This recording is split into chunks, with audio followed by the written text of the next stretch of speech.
Good morning.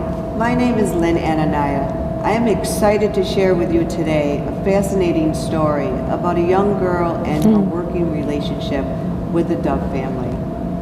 We are sitting in an art studio of the famous American abstract painter Arthur Dove. The studio can be seen on the third floor of the Dove building, or affectionately called the Dove Block Project Education Center, which is located at 465 South Exchange Street, Geneva, New York.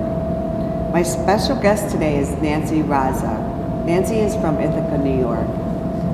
Hi, Nancy. It's great to see you again. Good morning. Nancy, you and I met while I was volunteering at the Dove Education Center. Would you tell us what compelled you to come visit the Dove Education Center that day? Well, I used to live in Geneva, and I was coming from Syracuse from an appointment back to Ithaca.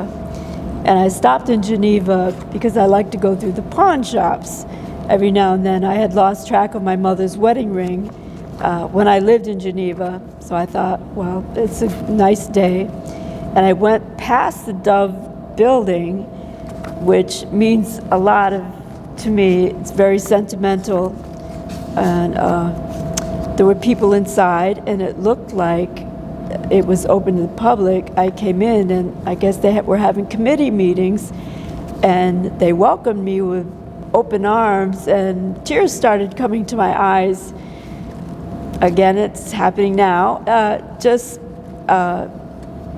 because I had never really entered the building before. I'd walked by it even after I had worked for the family, and every time I see the word Dove, it just brings back a lot of sentimental memories. Nancy, that is why I thought it would be so delightful if you told your charming story about how you met the Dove family. I'd love to. I was introduced to Paul Dove through one of his acquaintances. Since he was such a quiet and solitary man, the women were afraid that he wasn't taking care of the house the way he should, basically exactly a way a woman should. That's interesting. Yeah. Tell us what type of work you did for them and what locations. I was living in the basement of one of the historic homes, row houses on South Main Street, and I was working as a private housekeeper for my landlady. She asked me and recommended to Mr. Dove to hire me since he was very apprehensive about letting strangers into his house. He had to get permission, and obviously he agreed to let me come into his house. That was very nice of him, and I'm sure that he appreciated all the work that you did for him. At one point he did. Geneva is situated on the north end of Seneca Lake, which is home to Hobart and William Smith colleges. Many professors and their family members settled in Geneva, particularly in the historic homes on the South Main Street in the northwestern shore. Even the back of their houses, if you look out the window, there was a beautiful scenic view of Seneca Lake. Especially at sunrise and sunset. Especially. In what years did you work for Paul Dove? I worked from probably 77 to 79 until he passed away. I also married that year. I was around 26 years old. That's interesting. Who were the members of the Dove family and their spouses? When I was introduced to Mr. Dove, his wife Elizabeth, who many called Betty, had passed away.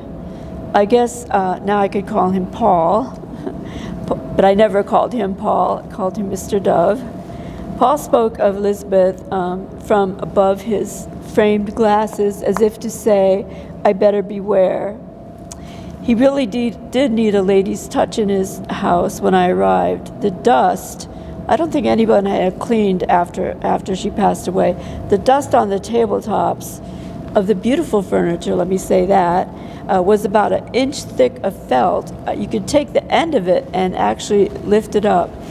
It took a few weeks of corner detailing and polishing of the silver and things to make the house beautiful and back to its original glory.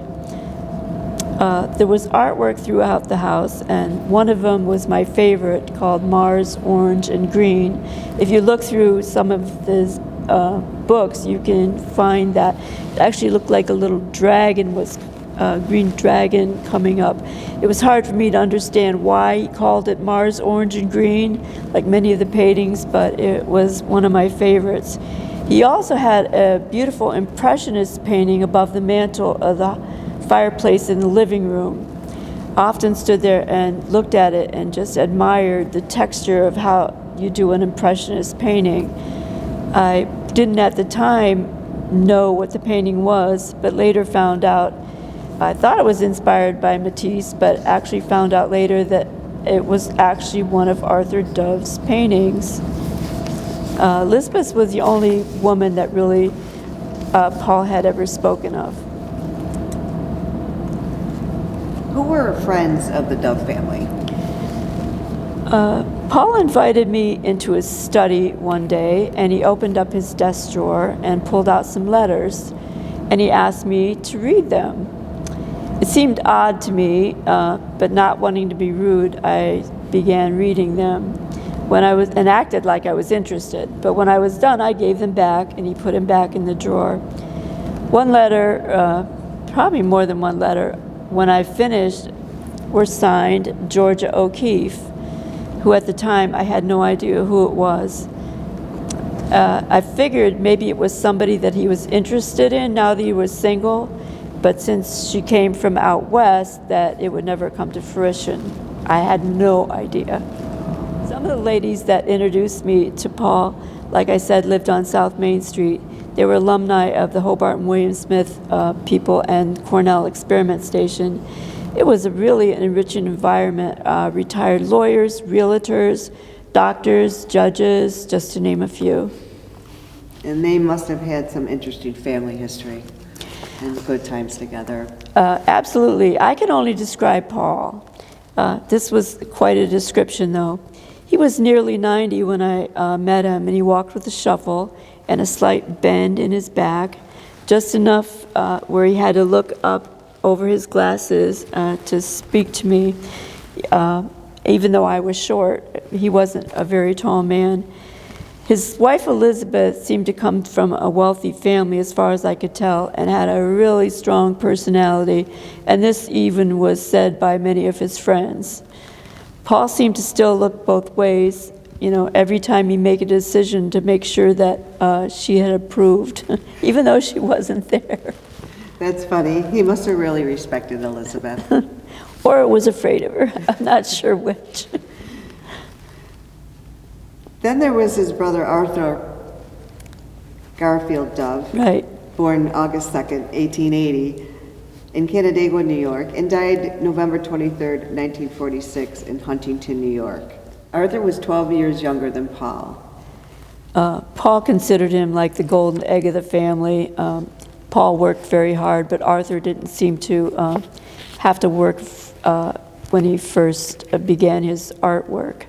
So he was a little jealous of Arthur, the way he talked, the way he didn't talk about him. Mm-hmm. I really hadn't had a clue who Arthur was, but Paul acted like I wanted to be there just because he was a brother of Arthur. And it took him a while to gain the trust of me to prove that I love being there, just to shimmer and shine all his things for him. After he was convinced, we had a lot of fun. Just to add a little history of Arthur, he spent his early years in Geneva, New York. His father, William G. Dove, was a building contractor and brick manufacturer. Arthur attended Hobart College before transferring to Cornell University, which he graduated in 1903. He moved to New York City. His first wife was Florence Dorsey. They married in 1904, moved to Paris in 1908, and had a son, William II. He returned to Geneva in 1933 after his mother's passing until 1938. His second wife was Helen Torr, who he married in 1932. Tell us some specific fun, emotional, and memorable memories through the years? Since I lived down the street, he used to invite me over to have Triscuits and cheddar cheese. He would bring out his tray, shuffle around the kitchen, put the Triscuits on the tray, put the cheese on the tray, something I had never really had before, and he would slide them into the oven for about 5 minutes and bring them out, and we would sit at the kitchen table, and I believe we had tea also. This was the days before microwave, so it was a really nice time because I knew probably he was lonely in the evenings, and I really enjoyed it. I never remember going into his wife's bedroom, which also, when I went in, had twin beds, so I know he used to sleep in there also, but there was another place where he had been sleeping, another room. This was basically off limits, and I never questioned him about it. Anyway, he took me in, and he opened up a built-in closet, and he pushed all the coats to the side, and in the back wall there was a hidden little compartment, and he opened it up and he pulled out some papers, legal papers, and I assumed if anything happened to it, to him, that he expected me to pull them out and give them to his family members or whoever. When he did pass away, I wasn't working for him, so I have no idea what happened to those papers or whether they're still there. So maybe they're still hidden away at 512 South Main Street. Which would be really interesting. His departure was, when he passed away, was very emotional for me. He had phoned me to come over. He wasn't feeling well. And when I got there, he took me into the bathroom, and when things got a little personal, I asked him, please let me take you to the hospital. And I convinced him, and I put him in my car, and I took him to Geneva General Hospital, which at that point, they took him into the emergency room, and I found out a few days later that he had passed away. It's just, it's still very touching to me, because I had no idea that he was that sick. You know, when you take someone to the hospital, you think they'll get better and you'll see them again, but I wasn't able to see him again or really officially say goodbye. Oh, that is sad. But it was a wonderful thing for him to have you take care of him in his final days. Tell us your personal feelings you had while working for Paul, Mr. Dove. Working for Mr. Dove was a treasure, and mine alone. There's nothing I can really express to you in an interview or put on paper. It's in my heart. He was like a little kingdom within a kingdom, and he was the prince among royalty, and I got to clean his bathroom. That's so awesome. And is there anything else you'd just like to add to all the experiences and memories you have? Like I said, the name Dove will go with me all my life. I'm nearly 70 now, so that was 40 years ago. I mean, it was a long time, but it's still prominent in my mind. And coming to this building, it means so much to me that they have revived the Dove block, because even though it's dedicated to Arthur Dove's work, I know what's behind Arthur Dove was his little brother, who I was able to take care of. And even though he was so old, I still had a piece of the Dove block. I really feel like I had a piece of it. You certainly did. and it'll be cherished in history. And thank you for the interview. Dove block records. Thank you. You're welcome.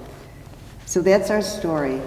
Nancy Raza, in her own words, her history and experiences with the Dove family. Thank you so much. Thank you.